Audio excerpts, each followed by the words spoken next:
Chapter 5. When someone sins in any of these ways, if he has seen, heard, or known about something he has witnessed, and did not respond to a public call to testify, he will bear his iniquity.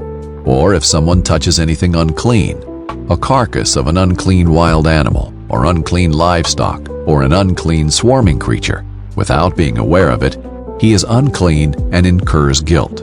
Or if he touches human uncleanness, any uncleanness by which one can become defiled, without being aware of it, but later recognizes it, he incurs guilt. Or if someone swears rashly to do what is good or evil, concerning anything a person may speak rashly in an oath, without being aware of it, but later recognizes it, he incurs guilt in such an instance.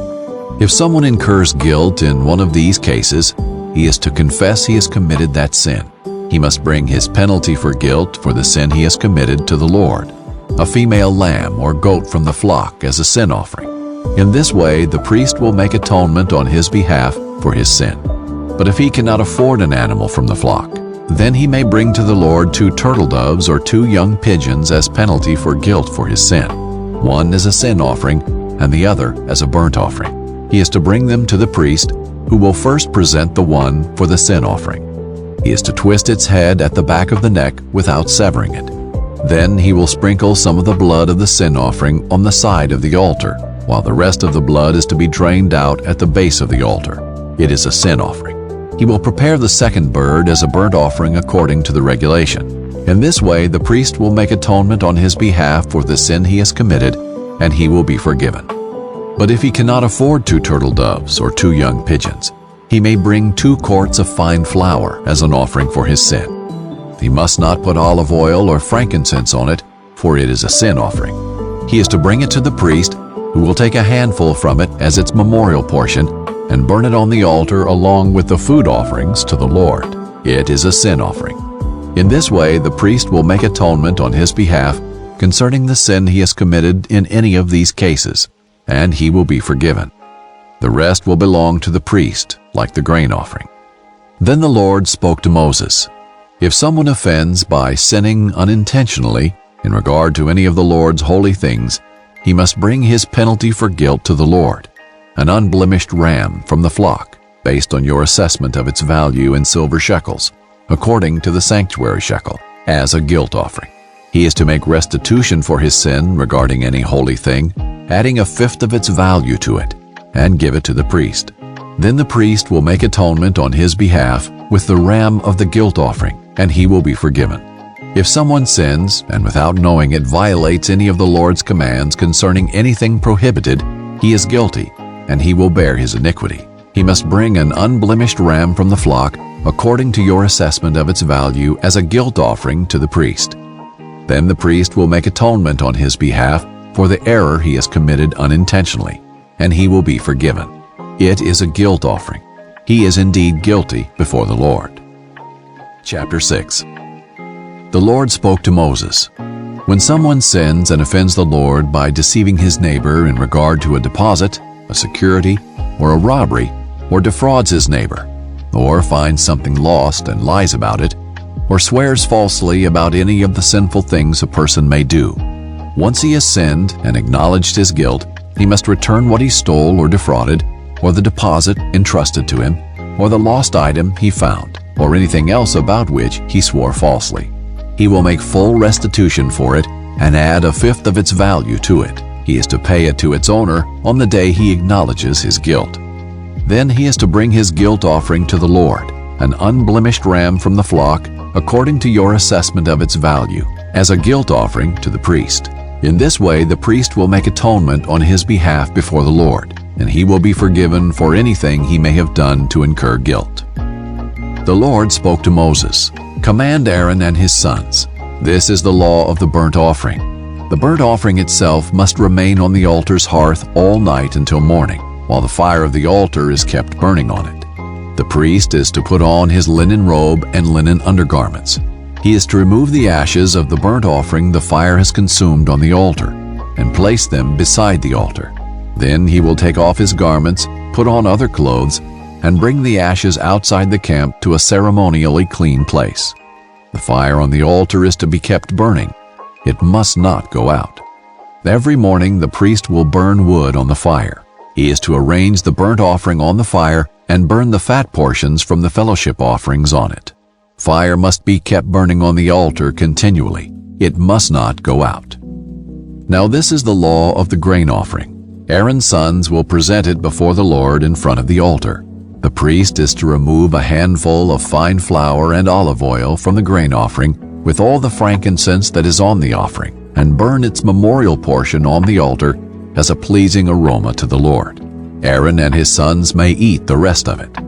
It is to be eaten in the form of unleavened bread in a holy place. They are to eat it in the courtyard of the tent of meeting. It must not be baked with yeast. I have assigned it as their portion from my food offerings.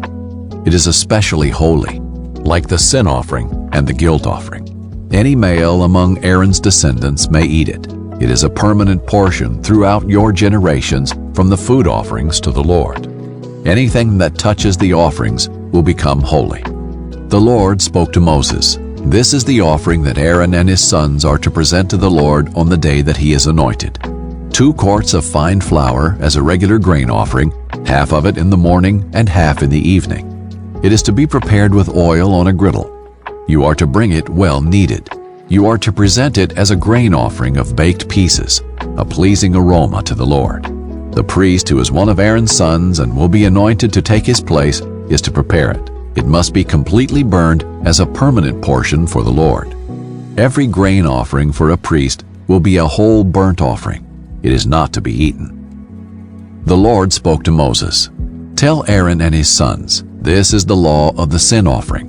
The sin offering is most holy and must be slaughtered before the Lord at the place where the burnt offering is slaughtered. The priest who offers it as a sin offering will eat it. It is to be eaten in a holy place, in the courtyard of the tent of meeting.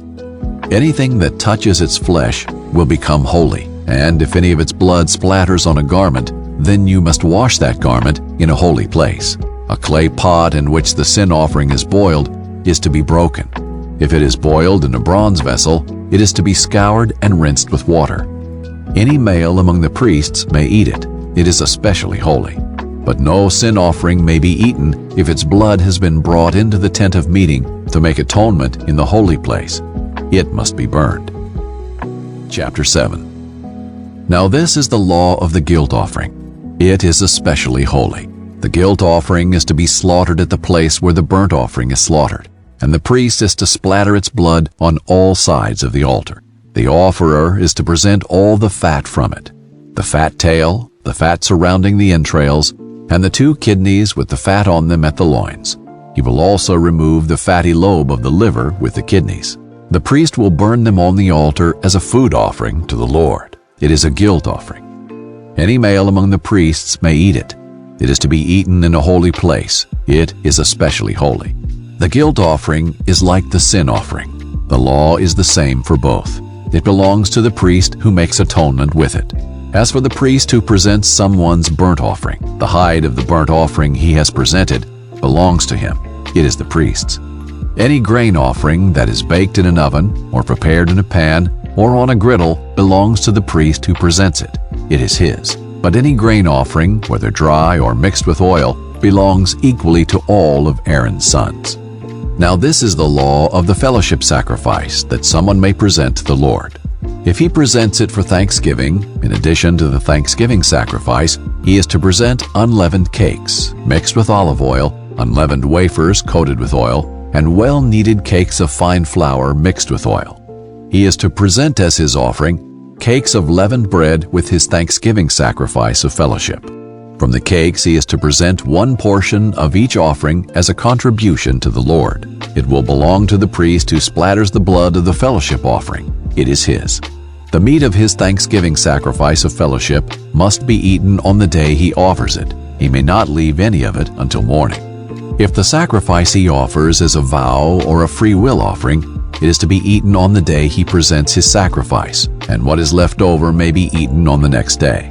But what remains of the sacrificial meat by the 3rd day must be burned.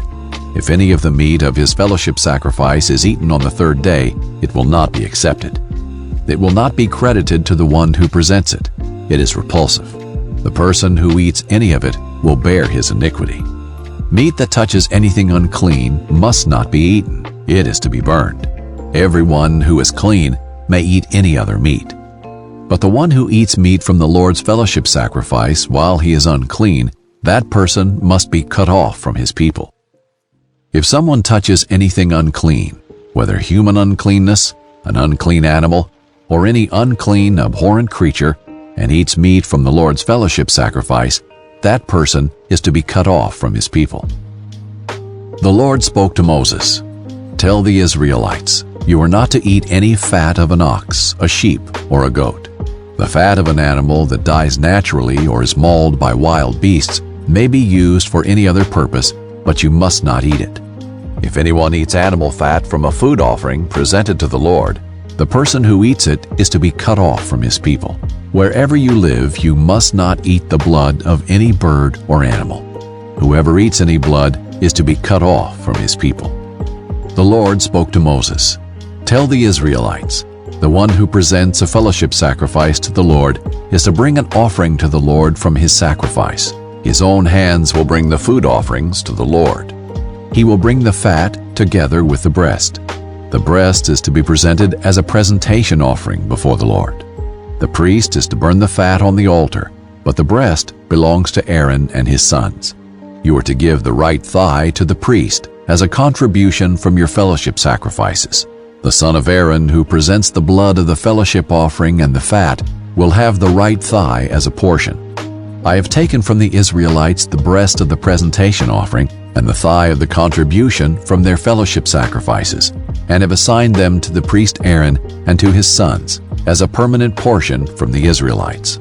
This is the portion from the food offerings to the Lord for Aaron and his sons since the day they were presented to serve the Lord as priests. The Lord commanded this to be given to them by the Israelites on the day he anointed them. It is a permanent portion throughout their generations. This is the law for the burnt offering, the grain offering, the sin offering, the guilt offering, the ordination offering, and the fellowship sacrifice, which the Lord commanded Moses on Mount Sinai on the day he commanded the Israelites to present their offerings to the Lord in the wilderness of Sinai.